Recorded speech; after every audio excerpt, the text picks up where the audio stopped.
பத்திரிகை வகுத்து சேர்ந்த பெரியவர்களுக்கும் நண்பர்களுக்கும் புகைப்பட நண்பர்களுக்கும் ஊடக நண்பர்களுக்கும் தொலைக்காட்சி நண்பர்கள் எல்லாருக்கும் வணக்கம். எல்லாருமே விபி அவர்கள் சொல்லிட்டாரு. எல்லாமே கேட்டது தான், எப்படி நீங்கள் 2 பேரும் சேர்ந்து படம் பண்ணுறீங்க, அது எப்படி நடக்குது, அந்த காம்பினேஷன் கரெக்டாக நிஜமாக கதை சொல்லிட்டாரேன். வெங்கட் பிரபு நீங்கள் கதை சொல்லிட்டீங்களா, அது ஓகே பண்ணிட்டார் அவர். ஒரு 2 பேருமே நிஜமாவே சேர்ந்து ஷூட்டிங் ஸ்பாட்டில் ஒன்றா இருக்க போகிறீங்களா, படம் நடக்க போதா அப்படிங்கிற மாதிரி தான் என்ன சேர்ந்தவங்களும் வந்து பின்னாடி இந்த சைடில் கேட்பாங்க. அவர் எங்கேயாவது ஒரு கெட்டு கெதர் போனார்னா ஒரு 3 பேர் சேர்ந்து நிஜமாவா 2 பேரும் செட் ஆகிட்டிங்களா அப்படின்னு கேட்பாங்க. அந்த மாதிரி தான் ப்ராஜெக்ட் ஆரம்பிச்சது. இதுக்கு முன்னாடியே நாங்கள் பண்ண வேண்டியது ரவி தேஜா அவர்களோட சேர்ந்து ஒரு ப்ராஜெக்ட் ஒரு ஐடியா ஆரம்பித்தோம், ஒரு கிக் ஸ்டார்ட் பண்ணோம். பட் ஒரு சில காரணங்களால் வந்து எங்களால் கண்டிப்பாக பண்ண முடியல. டச்லேயே இருந்தோம். திடீர்னு இப்போது விபி அவர்கள் சொன்ன மாதிரி ஞானவேல் மூலமாக மறுபடியும் சிங்கத்துக்கு அப்புறமா 2 பேரும் நேருக்கான வாய்ப்பு கிடைச்சது. அவர் சொன்ன மாதிரி அந்த சீன் பிரமாதமான சீன் இந்த படத்தில் இல்லை. பட் அந்த ஃப்ளேவர் அந்த ட்ரீட்மெண்ட் எனக்கு ரொம்ப பிடிச்சிருந்தது. 2 பேருமே என்ஜாய் பண்ணதை 2 பேருமே இது வரைக்கும் தொடாத ஒரு களம். அதனாலேயே வந்து 2 பேருமே என்ஜாய் பண்ணி இந்த ஒரு படத்தை பண்ணியிருக்கோம். சம்மருக்கு வரணும். விபி அவர்கள் சொன்ன மாதிரியே வந்து குழந்தைகளுக்கான படமாக இருக்கணும், ஆனால் பெரியவங்களுக்கு பிடிக்கணும். பெரியவங்க படம் ஆனால் குழந்தைகளுக்கும் அது புரியணும். அந்த மாதிரியான ஒரு ஃபிலிம் பண்ணுவோம். தெரியல, 2 பேருக்குமே குட்டீஸ் இருக்காங்க வீட்டில், அவங்க தேட்டர் கூட்டிகிட்டு போகணும் பார்க்கணும் அப்படிங்கிறதுனால யாருன்னு தெரியல. பட் ஒரு ஸ்டேஜ்லையுமே வந்து இது மைண்டில் இருந்துகிட்டே இருந்தது. டிஸ்கஷன் ஸ்டேஜ் ஆகட்டும், ஷூட்டிங் ஸ்டேஜ் ஆகட்டும், அது இருந்துகிட்டே இருந்தது. ஐ திங்க் அந்த மாதிரி தான் படமும் வந்திருக்கு. இப்போது சொன்ன மாதிரி அந்த மாதிரியான ஷார்ட்ஸ் எதுவுமே இல்லாமல் ஒரு படம் பண்ணியிருக்கோம். ஞானவேல் கேட்டிருப்பேன், இன்னும் இப்போ தான் ஒரு கதை ஓகே பண்ணியிருக்கிறோம், இன்னும் நீயே 3 படம் ப்ரொடியூஸ் பண்ணிருக்கிற, பேப்பர்லாம் ப்ரொடியூஸ் பண்ணதையா, ரிலீஸ் பண்ணாதே அப்படின்னு நான் கெஞ்சி கேட்டிருக்கேன். ஒரு 40 படம் வந்துருச்சு பேய் படம், பரவாயில்லையா அப்படின்னு கேட்டிருப்பேன். பட் அதையும் தாண்டி I think we have something new to say. இது வரைக்கும் தொடாத ஒரு விஷயத்த சொல்லியிருக்காப்புல. இவர் சொன்ன மாதிரி வந்து ட்ரீட்மெண்ட் தான். ஒரு டைரக்டர்ஸும் வந்து வேற வேற ஜான்ரா தொடர்றது வந்து ரொம்ப ரேராக தான் சொல்லுவாங்க. அவங்களுக்குன்னு ஒரு ஃபோட்டோ வச்சிருக்கோம், அவங்களுக்குன்னு ஒரு ஸ்ட்ராங் பாயிண்ட் ஒன்று இருக்கும். கிட்டத்தட்ட அவங்களோட கதைகள் அதை சுற்றியே சில டைம் வந்துட்டு இருக்கும். வேற வேற ஹீரோஸ் மாறும்போது வந்து அது பெருசாக தெரியாது. பட் அவங்களோட ஸ்ட்ராங் பாயிண்ட்னு ஒரு ஸ்டைல் வச்சுட்டு அதில் நிறைய பேர் ட்ராவல் பண்ணி நான் பார்த்துருக்கேன். பட் வெங்கட் பிரபு அவர்கள் வந்து அப்படி இல்லை. வேற ஹீரோஸ் மாறினாலும் அவரோட கதையும் மாறிட்டே இருக்கும், அவரோட ட்ரீட்மெண்ட்டும் மாறிட்டே இருக்கும், அவர் தொட்ட ஸ்டைல் ஆஃப் ஃபிலிம்ஸும் வந்து மாறிட்டே இருந்திருக்கு. அது எனக்கு ரொம்ப பிடிச்சிருந்தது. சென்னை 28லேருந்து மங்காத்தா பிரியாணிலேருந்து எல்லாமே வேற வேற ஒரு களம், வேற வேற இடத்துல வந்து ஒரு கதை சொல்லியிருப்பார். இதுவும் வந்து எங்களுக்கு அதே மாதிரி வந்து ஒரு புது விஷயம் கிடைச்சிருக்கு. ஒரு ஸ்பூக்கி ஃபிலிம் சொல்லலாம், அது ஹாரர்னு சொல்ல முடியாது. கண்டிப்பாக வந்து கொஞ்சம் பயமுறுத்துவோம், ஆனால் பயமுறுத்துகிற படம் கிடையாது.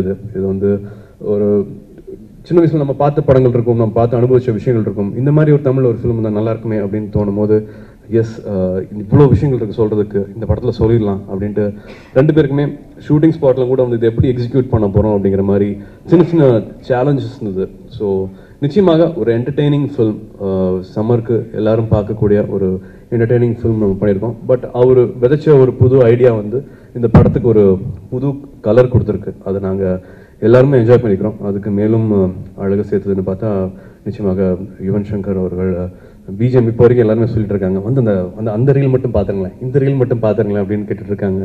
எப்பவுமே அவங்களுக்குன்னு இருக்கிற ஒரு கெமிஸ்ட்ரியில் தீம் மியூசிக் இருக்கும், அதுவும் கேட்டேன். நான் ஏற்கனவே எல்லாத்துக்கிட்டையும் சொல்லிட்டு இருக்கிற மாதிரி பிறவி சாங், அது வந்து இன்னொரு சர்ப்ரைஸ் பேக்கேஜாக வந்து சேர்ந்தது.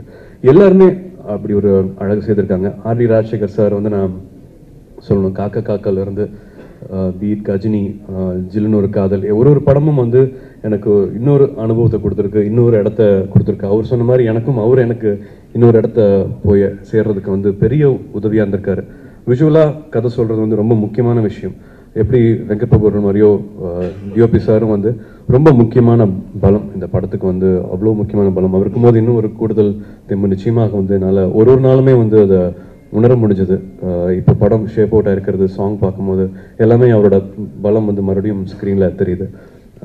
ரஜீவன் சொல்லணும், பிரவீன் சொல்லணும். ரஜீவனோட சாங் செட் ஒன்று போட்டிருக்காரு, அதை நான் இந்த சாங்கில் வரல, அது வரும்போது வந்து அது எப்படி பண்ணியிருப்பாங்க அப்படிங்கிற மாதிரி நிச்சயமாக எல்லாருக்குள்ளேயும் வந்து ஒரு கேள்வி வரும். கிட்டத்தட்ட எவ்வளோ பிரதர், ஒரு 20 படம் மட்டுமா சேர்ந்து என்னோட ஒரு படம் கூட மிஸ் ஆகாமல் 2 பேருமே ஒர்க் பண்ணியிருக்கோம்.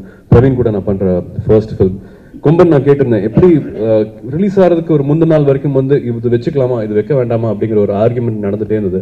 பட் ஒரு நாள் நைட் மட்டும் உட்காந்து பிரவீன் அவர்களும் இயக்குனர் அவர்களும் உட்காந்து டோட்டலாக அந்த படத்தை கொஞ்சம் மாற்றினாங்க அப்படிங்கிறதே நான் கேள்விப்பட்டேன். So I really enjoyed Praveen's work. இதுலேயும் வந்து நான் அதை உணர்றேன். டப்பிங் பண்ணும்போது கூட வந்து கூடயே வந்து கேட்டுட்டு இது பண்ணிருக்கீங்களா அது பண்ணிருக்கீங்களா அப்படின்னு கேட்டிருப்பாரு. ஸோ எவ்ரி டைம் இட்ஸ் ஒரு ஃபேமிலி மாதிரி இது என்னடா நிஜமாவே இவங்க ஷூட்டிங் நடத்த போறாங்களா அப்படிங்கிற மாதிரி தான். அதனால தான் கேரவேன்ல உட்காராம வெளியில இருந்து உட்காரது காரணமாக தான் இந்த சீன் எப்படி எடுக்க போறாங்க, இது வரைக்கும் ஒண்ணுமே காணுமே, வெளியில எதுவுமே ரெடியாகவே இல்லையே அப்படின்ட்டு தான் உங்க கூட ஜாலியா பேசுறதுக்காக அந்த உட்காரல, இது எப்படி நீங்க ஷூட்டிங் நடக்க போகுது அப்படிங்கிறக்காக உட்காந்துருக்கேன். பட் அந்த மாதிரி அது ஒரு ரொம்ப எஃபர்ட்லெஸ்ஸா வந்து ஷூட்டிங் நடந்துட்டு இருக்கும்.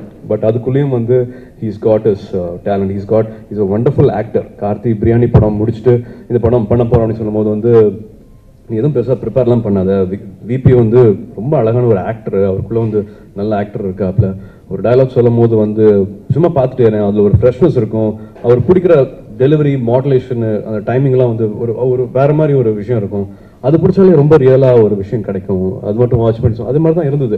என்னையா இப்படி நடிக்கிறியா, உன்ன மாதிரி நடிச்சிடணும், எப்படியா அந்த டேக் வந்து நீ பண்ண மாதிரி பண்ணிடணும் அப்படின்னு சொல்லிட்டு தான் நான் டேக் போவேன்.